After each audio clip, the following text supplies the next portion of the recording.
मंडळी, आपल्या लहानपणी शाळेच्या बाहेर दुकानांमध्ये अशी पांढरी बर्फी मिळायची. चवीला खूपच अप्रतिम अशी ही बर्फी त्यावेळी 2 रुपयांना मिळायची. खिशात पैसे नसले की ती सुद्धा खूप महाग वाटायची. आज आपण हीच बर्फी फक्त 3 वस्तू वापरून बनवणार आहोत. सर्वात आधी मी इथे असा खोलगट पॅन गॅसवरती ठेवलाय. त्यामध्ये 1 वाटी तूप घेऊयात. तुपाऐवजी डाळल्याचा सुद्धा वापर करू शकता. सगळं साहित्य आपण एकाच वाटीने घेणार आहोत.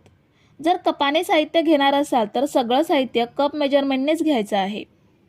ज्या वाटीने तूप घेतलंय त्याच वाटीने 2 वाटी मैदा घेऊयात. मैदा आपल्याला तुपामध्ये छान भाजून घ्यायचा आहे. मैदा भाजताना आपल्याला अजिबात घाई करायची नाहीये. पूर्णपणे मंद आचेवरतीच हा मैदा आपण भाजून घेऊयात. बेसन बर्फीसाठी आपण बेसन भाजून घेतो, अगदी सेम तसंच आपल्याला मैदा सुद्धा भाजून घ्यायचा आहे. सुरुवातीला मैदा तूप शोषून घेतो म्हणून घट्ट वाटतो, पण नंतर हे मिश्रण पातळ होतं. तर आता साधारण 10 ते 12 मिनिटं झालीत. बघू शकता मिश्रण पातळ झालंय, पण अजून आपल्याला हे 5 मिनिटं मंद आचेवरती भाजून घ्यायचं आहे. तर आता साधारण 15 ते 16 मिनिटं झाली आहेत. मैद्याचा रंग सुद्धा हलका चेंज झालाय. ह्यापेक्षा अजून मैदा भाजायचा नाहीये, नाहीतर बर्फीचा रंग पांढरा राहणार नाही. तर आता गॅस बंद करूयात आणि हे मिश्रण एका भांड्यात काढून घेऊयात.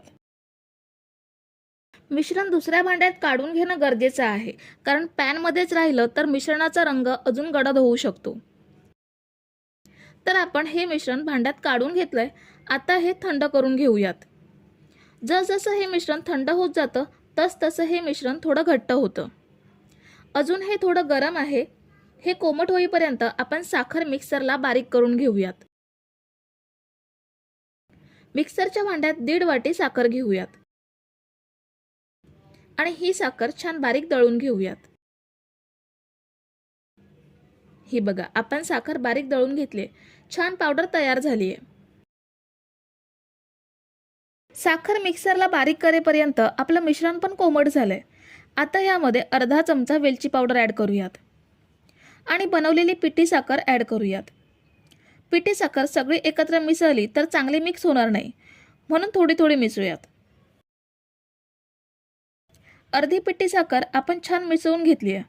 आता शिल्लक पिठी साखर सुद्धा मिसळून घेऊयात. आधी हे मिश्रण घट्ट वाटतं, पण पिठी साखर वितळली की नंतर हे मिश्रण सैल होतं.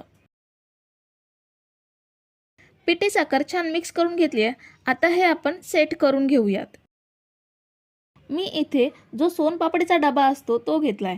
तुमच्याकडे चौकोनी केक टीन असेल तर तो सुद्धा घेऊ शकता किंवा प्लेटमध्ये सुद्धा सेट करू शकता.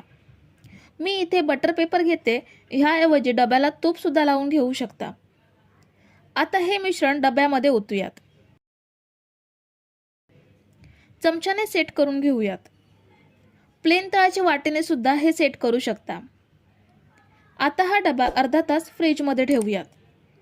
फ्रीजमध्ये न ठेवता सुद्धा हे घट्ट होतं, पण रूम टेम्परेचरवर घट्ट व्हायला 2 ते 2.5 तास लागतील आणि फ्रीजमध्ये हे अर्ध्या तासात घट्ट होतं. तर फ्रीजमध्ये मी हे अर्धा तास ठेवलेलं चांगलं घट्ट झालंय. अजिबात हाताला चिकटत नाहीये. आता हे डब्यातून बाहेर काढून घेऊयात आणि याचे छान पीसेस करून घेऊयात. तुम्ही जर इथेपर्यंत रेसिपी बघताय तर तुम्हाला एक विनंती आहे की व्हिडिओला एक लाईक जरूर करा. आपल्याला केव्हाही गोड खायचं मन झालं तर ही मैदा बर्फी तयार करू शकता. जास्त मेहनत नाहीये की जास्त सामान सुद्धा नकोय.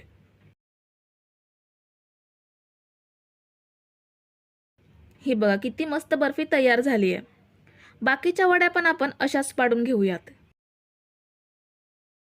तर आपली मस्त आणि स्वस्त 90च्या दशकातील मुलांच्या आवडीची शाळेच्या बाहेर दुकानात मिळणारी बर्फी आपण अगदी सहज बनवून घेतली आहे.